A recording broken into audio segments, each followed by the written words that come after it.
El Cártel de Sinaloa es el cártel más grande y peligroso de México, dirigido por el fugitivo más buscado del mundo, Joaquín Guzmán el Chapo, el rey de los túneles. ¿Cómo se metió el Chapo en el negocio de la droga?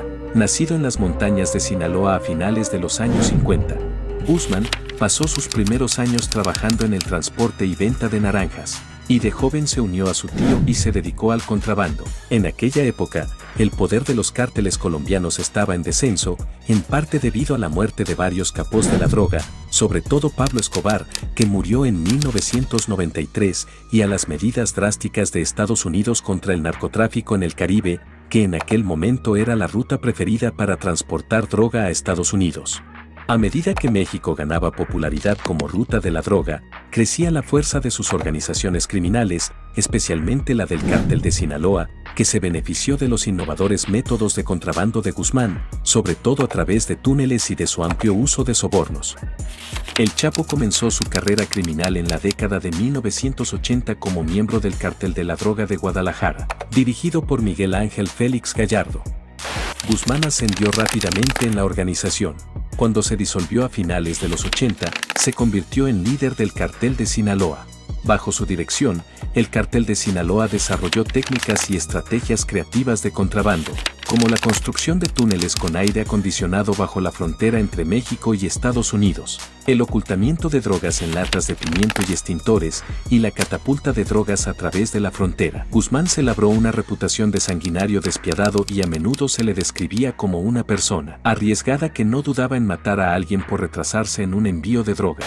En 1993, cuando Guzmán ascendió a las filas del Cártel de Sinaloa, las batallas entre estas organizaciones comenzaron casi de inmediato. En noviembre de 1992, el Chapo envió a 40 sicarios a asaltar una fiesta del Cártel de Tijuana en Puerto Vallarta, matando a 9 personas. El Cártel de Tijuana respondió intentando asesinar al Chapo en el aeropuerto de Guadalajara en 1993, pero en su lugar mataron a un cardenal mexicano. Guzmán huyó a Guatemala, donde fue detenido y extraditado a México.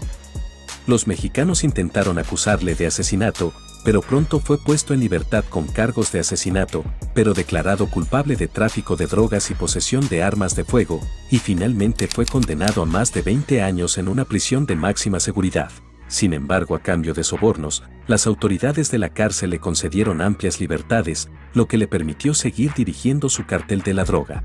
En 2001 se fugó con la ayuda de guardias corruptos de la prisión.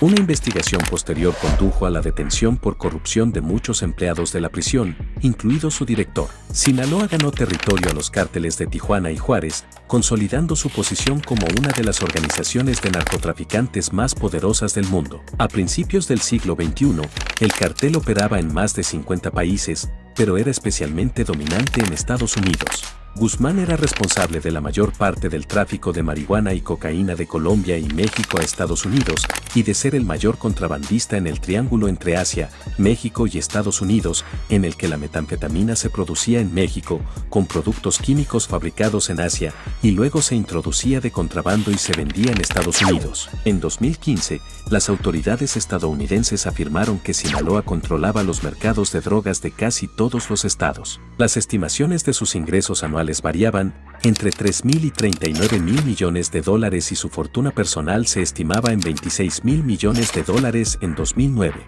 En la primera década del siglo XXI, el Cártel de Sinaloa participó en sangrientas batallas con cárteles rivales y con las autoridades policiales mexicanas que se cobraron la vida de miles de personas. En 2006, una ofensiva a gran escala del ejército mexicano contra los cárteles de la droga se tradujo en la detención de muchos traficantes, pero no logró destruir los principales cárteles ni capturar al Chapo. Tras años oculto, Guzmán fue detenido en Mazatlán en febrero de 2014. Su detención fue el resultado de una operación de semanas de la Agencia Antidroga de Estados Unidos y los Marines mexicanos. La última fuga. En la noche del 11 de julio de 2015, Guzmán escapó una vez más de la cárcel, huyendo de la prisión de máxima seguridad del Altiplano, cerca de Toluca, a través de un pozo debajo de la ducha de su celda, a un túnel de más de 1 milla de largo, que conducía a una casa en un sitio de construcción. El túnel de aproximadamente 1,5 metros de altura, reforzado con madera, por el que huyó Guzmán tenía iluminación y ventilación, lo que indica que había estado en obras durante algún tiempo. Se había utilizado una motocicleta dentro del túnel durante su excavación para remover la tierra y ayudar a El Chapo a escapar. Se calcula que la fuga costó a Guzmán $50 millones en construcción y sobornos a funcionarios de prisiones.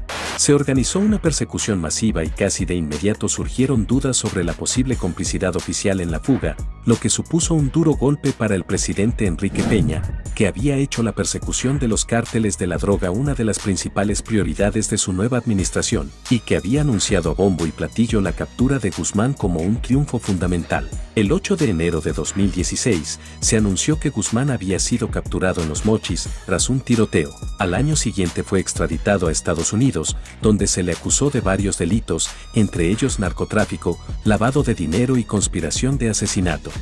Su juicio comenzó en noviembre de 2018 en medio de una intensa seguridad, y en febrero de 2019 fue declarado culpable de todos los cargos que se le acusaban, y 5 meses después fue condenado a prisión de por vida.